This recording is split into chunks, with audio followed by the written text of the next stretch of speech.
What happens when drug lords become more powerful than governments? When bullets replace ballots and billions flow through tunnels instead of banks? This is not fiction. It's the real story of two men, Pablo Escobar and Joaquin El Chapo Guzmán, who didn't just break the law, they rewrote the rules of power. In the world of organized crime, few names carry the same weight as Pablo Escobar and Joaquin El Chapo Guzmán. One hailed from the lush hills of Medellín, Colombia, the other from the rugged mountains of Sinaloa, Mexico. Though born worlds apart, both rose to become the most powerful drug lords of their time, icons of fear, blood, and billions. Pablo Escobar, born in 1949, didn't just traffic cocaine, he created an empire.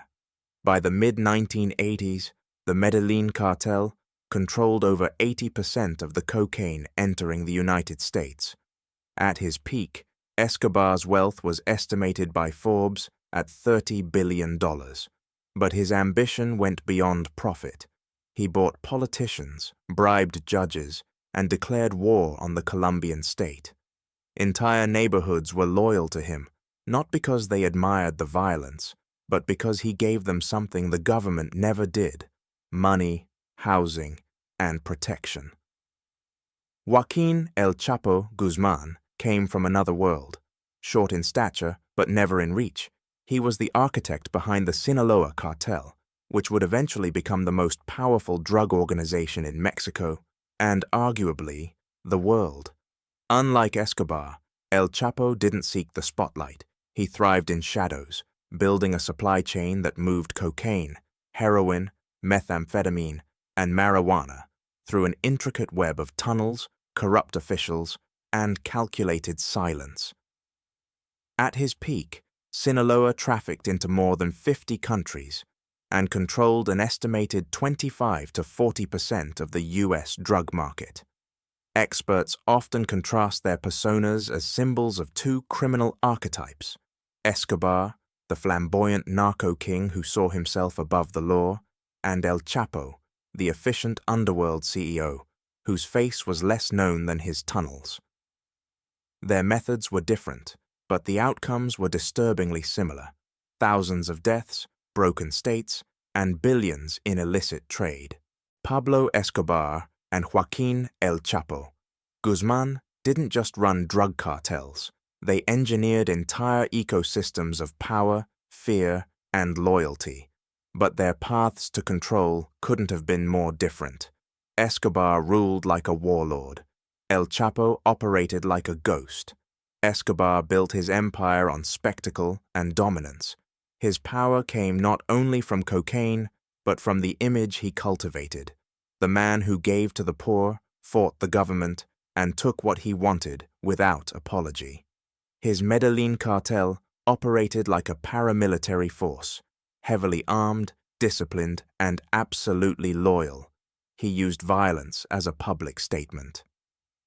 In 1989, he ordered the bombing of Avianca Flight 203 to assassinate a presidential candidate. All 107 people aboard died. For Escobar, this wasn't collateral damage, it was strategy. His message was clear: no one, not even a future president, was beyond reach. El Chapo, by contrast, rarely made headlines until his arrest.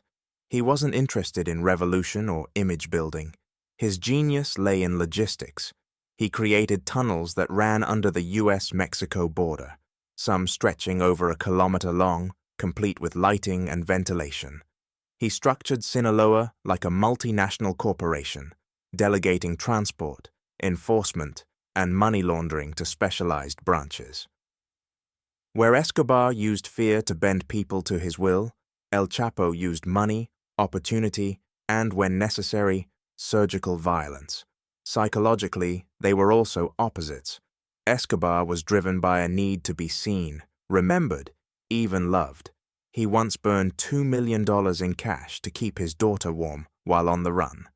But this same emotional intensity made him unpredictable and ultimately reckless. His actions, killing judges, journalists, politicians, turned the full force of the Colombian government against him with U.S. support. His downfall wasn't due to a single betrayal, but because he made himself too big to ignore. El Chapo was cold, calculating, and careful. He understood the power of invisibility. He escaped prison not once, but twice. His second escape, in 2015, was through a mile-long tunnel dug directly into his cell's shower, an operation so precise it involved GPS, surveillance, and likely inside help. El Chapo rarely used violence for spectacle. He used it to send a message only to those who needed to hear it. Their motivations also diverged. Escobar sought something like legacy. He wanted to be seen as a Robin Hood figure, a protector of the poor, even as he flooded the world with cocaine. El Chapo, however, showed no interest in politics or image. His drive seemed rooted in survival and dominance within the drug economy.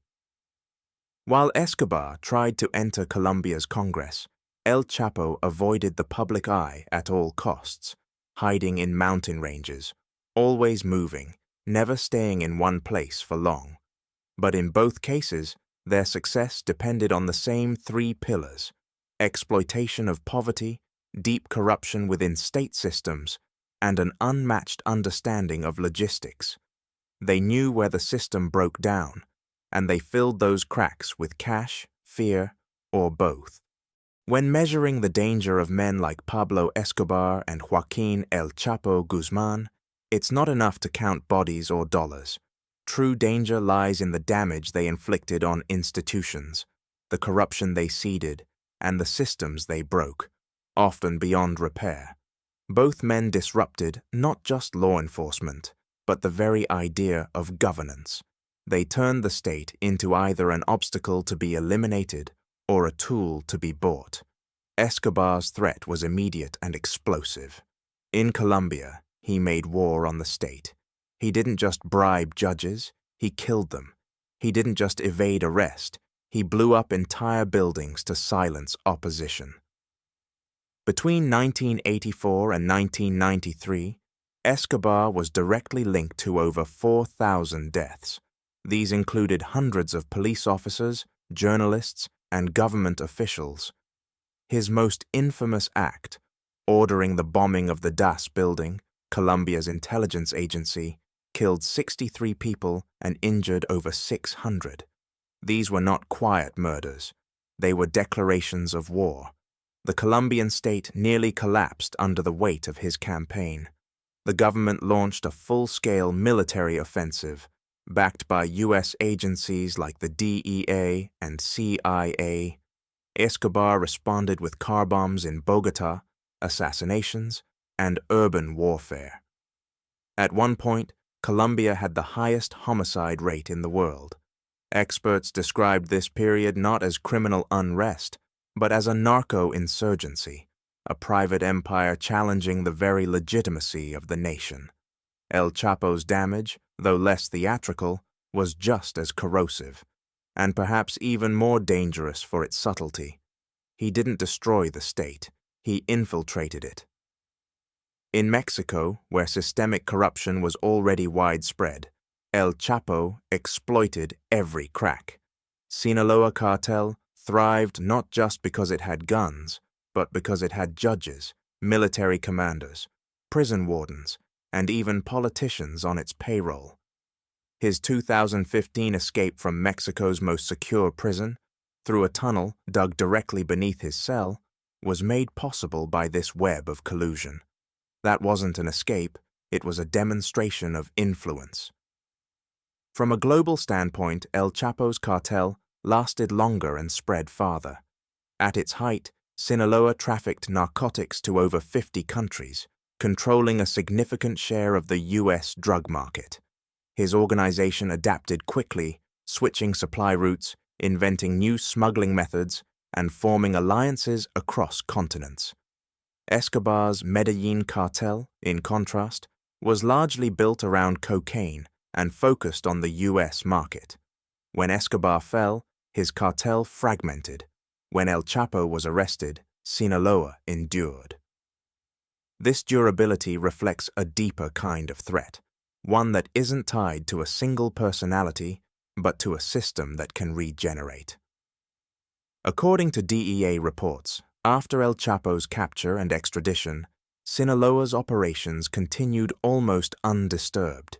In contrast, Escobar's death in 1993 marked the collapse of Medellin Cartel's central command. Experts argue that Escobar destabilized a nation, while El Chapo infected it. Escobar's violence was explosive but burned out. El Chapo's corruption was long-term and institutional. One overwhelmed the state from the outside, the other hollowed it out from within.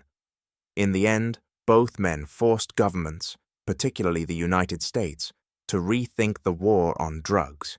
They exposed the limits of enforcement, the reach of organized crime, and the deep vulnerabilities of global supply chains.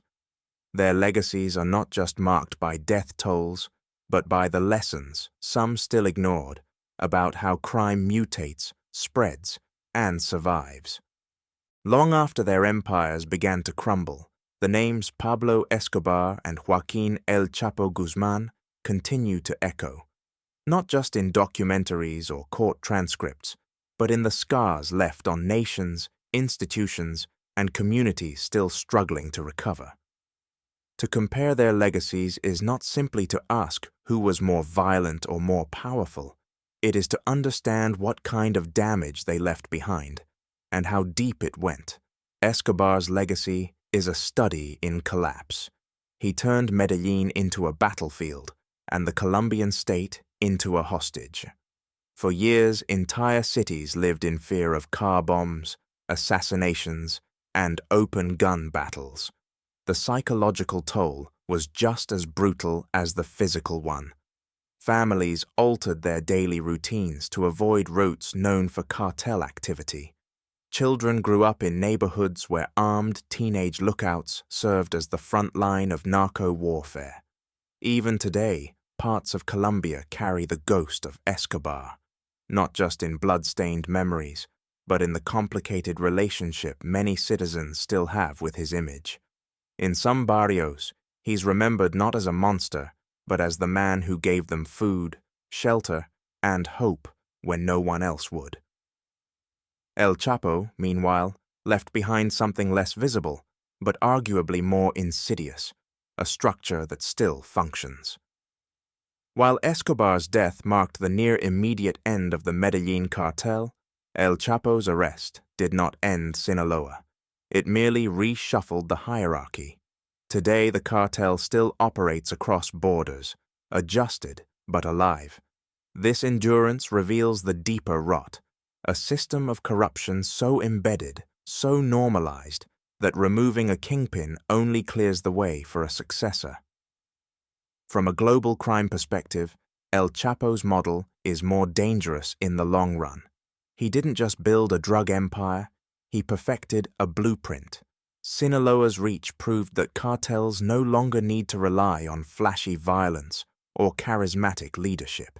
They need networks, discretion, and logistics.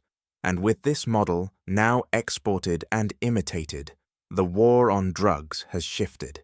It's no longer about taking down one man. It's about untangling an economy built on silence and complicity. Yet perhaps the most unsettling part of their legacy is how easily they were mythologized. Escobar became the subject of dozens of films and series, often portrayed as a tragic anti-hero. El Chapo's image was broadcast across the world during his trials, his legend fueled by escapes, betrayals, and surreal courtroom revelations. In a way, they both got what they wanted. Escobar is remembered. El Chapo is feared, but neither should be admired. Their stories expose the consequences of systemic failure, where poverty, weak institutions, and political neglect form the perfect environment for criminal power to grow. They remind us that the fight against organized crime cannot be won with force alone. It requires something far more difficult: rebuilding trust in law, closing the gaps that crime fills, and ensuring that people no longer have to choose between obeying the law and surviving outside it. In the end, the deeper scar may not be found in the statistics or the headlines, but in the quiet places where justice no longer feels real, where fear still speaks louder than law, and where the shadows they once ruled have yet to fully clear. Escobar burned bright and crashed hard. El Chapo moved silently and left his mark in the bones of a system still bleeding. Different methods, different faces, one shared truth. Their power was never just their own. It came from the world that let them rise. Two different paths, one ruled with fire, the other with silence. Escobar made headlines, El Chapo made tunnels, but in the end, both left behind a legacy soaked in blood and fear. So now we ask you, who was truly more dangerous, Escobar with his bombs, or El Chapo with his networks? Let us know what you think in the comments. Don't forget to like, subscribe, and turn on the notification bell for more deep dives into the world's most dangerous figures. And one more thing. Is it the criminal who's most dangerous, or the system that lets him thrive?